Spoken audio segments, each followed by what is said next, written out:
Welcome to Sheets Ahead. My name is Greg. Thank you for joining me. Today's video will demonstrate some basic ways Google Apps Script can be used. For those unfamiliar, Google Apps Script allows you to automate tasks across Google products.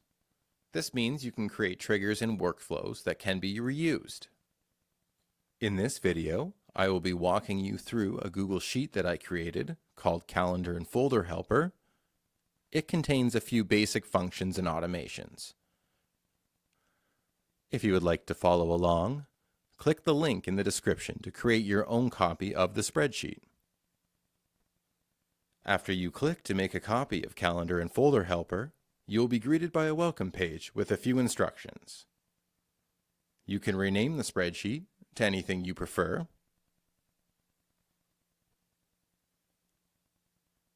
Clicking on the welcome box will prompt you to authorize some scripts to run.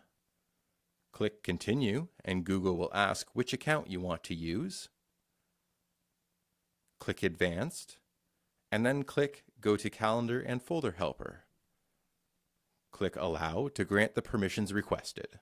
Repeat that process until the instructions dialog appears. This video will cover the information in this box, so go ahead and click OK.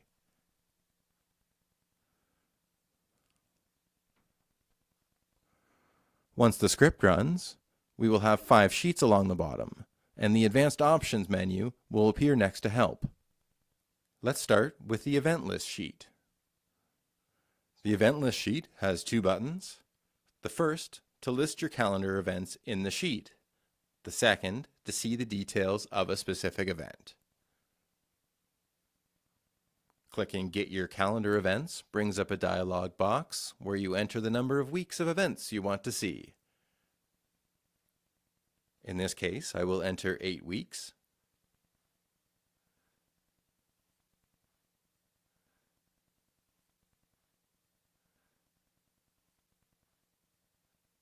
With the events now displayed, we can see a nice summary for each. To learn more about an event, select the event ID and click the button atop the column.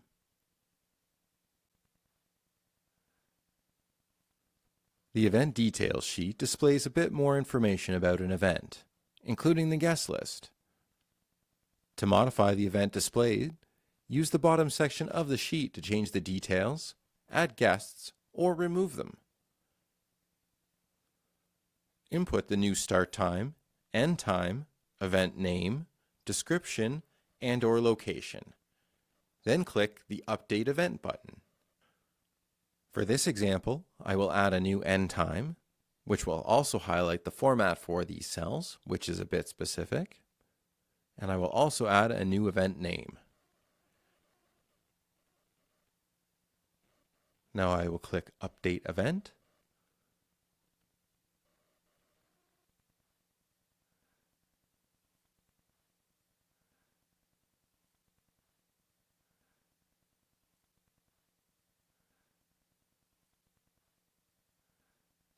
If we copy the event ID and click the Find a Different Event button,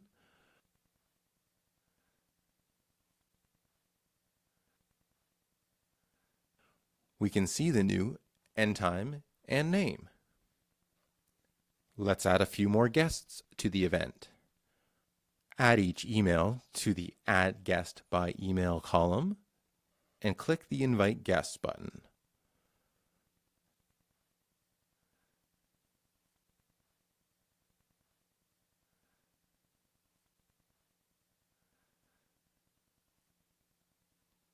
Let's use the same event ID and again click Find a Different Event. And as we can see, the new guests are listed. Let's remove a couple guests. Again, list each guest's email under the Remove Guests by Email and click the Remove Guests button.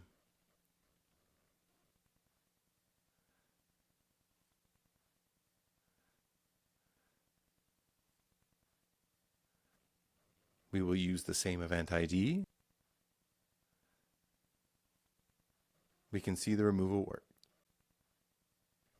The Event Create sheet is not creatively named. It is used to create a new event. Add the start time, end time, event name, description, location, and guests. Click the Create a New Event button,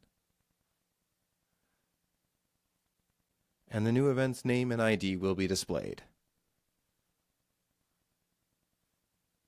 Looking at the calendar, there is our new event. The folder list and file list sheets work together to show the contents of a Google Drive folder. Click the Search for a Folder button to begin. If you know the ID of the folder you want to see the contents for, you can click No. Otherwise, clicking Yes will display the folders and files of your root Google Drive folder. Once the script is complete, the folder list sheet shows the folders contained in the folder shown at the top. The file list sheet displays the files for the same folder. On the folder list sheet, we can see the contents for any folder listed here by selecting the folder ID and clicking Search for a folder. The file list sheet and folder list sheets update to show the contents of the folder selected. Creating custom menus is another thing you can do with Google Apps Script. The Advanced Options menu contains the same functionality as the buttons in the sheets, along with a few pre-configured options for listing events. From the Advanced Options menu, you can change the look of the headers on all of the sheets. Click on Change Colors, and click OK to begin editing the headers. Enter a hex code or the name of a color for the background, and then also for the font color.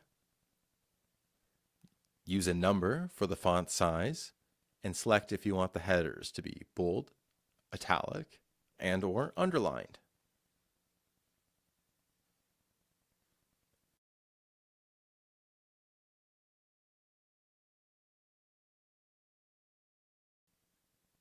If you decide you preferred the original colors, use the default theme option from the Advanced Options menu.